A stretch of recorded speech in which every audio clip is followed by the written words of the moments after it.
जी हां दोस्तों, राहुल गांधी को फंसाने चले थे अमित शाह। एक झटके में ध्वस्त हुई सारी रणनीति। कोर्ट से मोदी शाह को तगड़ा झटका।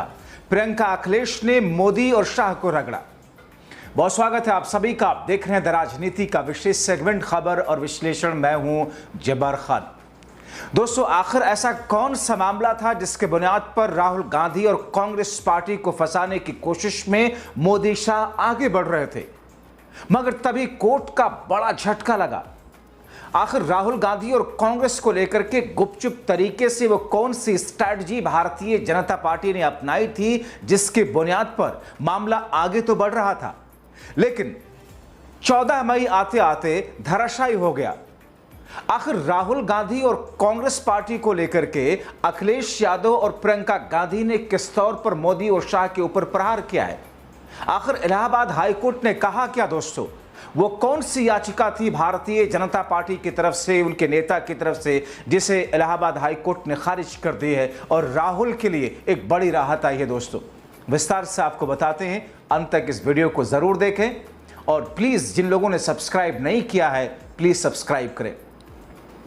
दोस्तों, राहुल गांधी के नागरिकता विवाद मामले में इलाहाबाद हाईकोर्ट में जो याचिका चल रही थी उसे इलाहाबाद हाईकोर्ट ने खारिज कर दिया। इलाहाबाद हाईकोर्ट की लखनऊ बेंच ने याचिका को पुनर्विचार याचिका दाखिल करने की भी हालांकि अनुमति दी, नई याचिका को वापस लेने के आधार पर खारिज किया।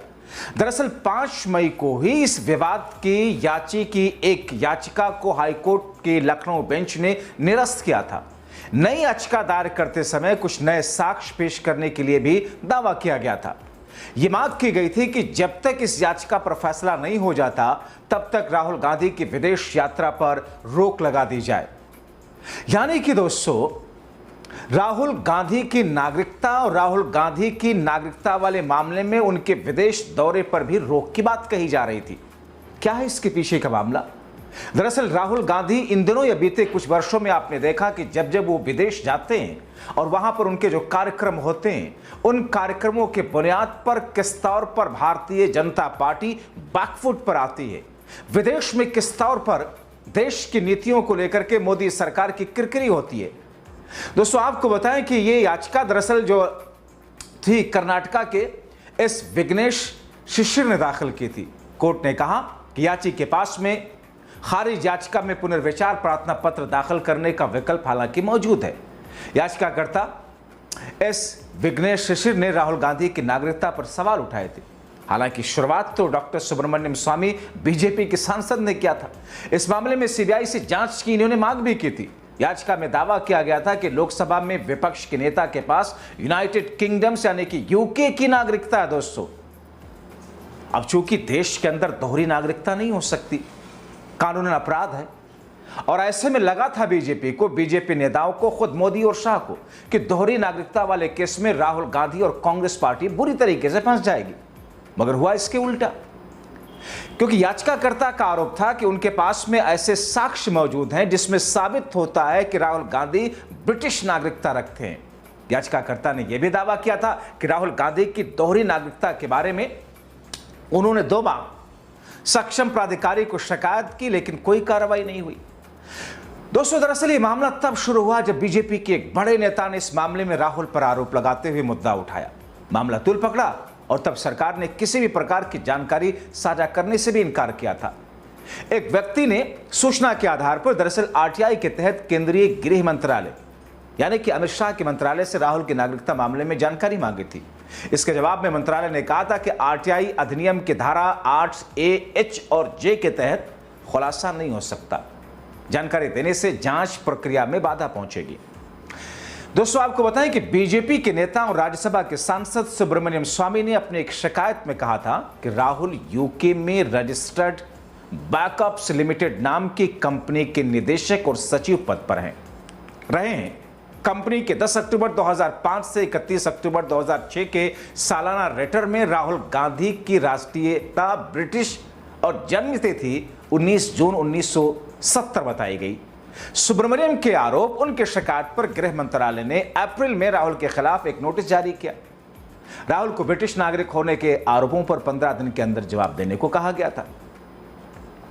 दोस्तों, आपको यह भी बताता चलूं कि उस समय सुप्रीम कोर्ट ने यहां तक कहा था कि फॉर्म में जिक्र करने से राहुल की नागरिकता ब्रिटिश नहीं हो जाएगी, वो ब्रिटिश नहीं होगी। दरअसल इस संबंध में सुप्रीम कोर्ट ने याचिका दाखिल की गई थी उस समय। उसमें कहा गया था कि राहुल की नागरिकता के मामले पर गृह मंत्रालय को जल्द जांच के निर्देश दिए जाए। कोर्ट ने याचिका खारिज कर दी थी। चीफ जस्टिस रंजन गोगोई ने कहा था उस समय कि अगर कोई कंपनी किसी फॉर्म में राहुल गांधी को ब्रिटिश नागरिक बताती है तो इसका मतलब यह नहीं कि ब्रिटिश हो गए। दोस्तों उस समय प्रियंका ने राहुल के समर्थन में खड़े होकर के बीजेपी और केंद्र सरकार पर तीखा प्रहार करते हुए कहा था, राहुल एक सच्चे हिंदुस्तानी हैं, हिंदुस्तानी नागरिक हैं। पूरा देश जानता है कि राहुल हिंदुस्तानी, सबके सामने पैदा हुए, बड़े हुए, बाकी सब बकवास कर रही है बीजेपी। दोस्तों आपको विस्तार से बताते हैं कि दरअसल मामला है क्या। राहुल गांधी के पास 2 देश की नागरिकता होने का मुद्दा साल 2017 यानी कि जब बीजेपी की मोदी की सरकार बनी उसके बाद से मानो ऐसा गया कि हर तरीके से कांग्रेस और राहुल को घेरने की प्रक्रिया की शुरुआत हो गई। आपने देखा आईटी सेल किस तरीके से पीछे लगा, आपने देखा सोशल और डिजिटल मीडिया पर किस तरीके से छवि डैमेज की जाने लगी। तब बीजेपी ने और बीजेपी के एक नेता थे 2017 सुब्रमण्यम स्वामी ने दिल्ली हाईकोर्ट में याचिका दायर की थी। स्वामी ने उस याचिका में कहा था राहुल गांधी ने ब्रिटेन में अपनी पढ़ाई के दौरान एक एडमिशन फॉर्म में खुद को ब्रिटिश नागरिक बताया था। तब दिल्ली हाईकोर्ट ने याचिका खारिज कर दी थी। हाईकोर्ट का कहना था कि इससे साबित नहीं होता कि राहुल गांधी एक विदेशी नागरिक है। फिर 2019 में सुब्रमण्यम स्वामी ने एक ट्वीट में कहा था कि कैम्ब्रिज यूनिवर्सिटी के मुताबिक राहुल गांधी का नाम राहुल विजी है। अगस्त 2024 में स्वामी ने सोशल मीडिया एक्स पर कुछ तस्वीरें शेयर की थी। इसमें स्वामी ने राहुल गांधी के ब्रिटिश होने का दावा किया था। ये कागजात यूके की एक कंपनी के थे। इसमें कंपनी के डायरेक्टर पर राहुल गांधी का नाम लिखा था, यहां तक कि डायरेक्टर की जन्म तारीख यानी कि राहुल की जन्म तारीख 19 जून 1970 लिखी थी, जो राहुल गांधी की जन्मतिथि बताएगी।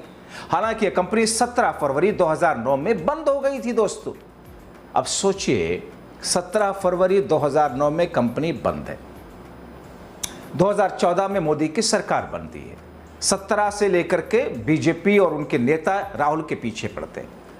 दोस्तों 1 जुलाई 2024 की बात बताते हैं। कर्नाटका के वकील हैं और बीजेपी के सदस्य हैं, नेता हैं एस विघ्नेश शिशिर इलाहाबाद हाईकोर्ट में पहुंचते हैं। राहुल गांधी पर ब्रिटिश नागरिकता के नागरिक होने का आरोप लगाते हैं। 2022 के ब्रिटिश सरकार के एक कॉन्फिडेंशियल ईमेल का भी वो हवाला देते हैं। शिशिर ने भारतीय नागरिकता अधिनियम 1955 के धारा 9/2 के तहत राहुल की भारतीय नागरिकता रद्द करने की मांग कर डाली। उस अर्जी पर 24 अक्टूबर 2024 को पहली बार सुनवाई हुई इलाहाबाद हाई कोर्ट में।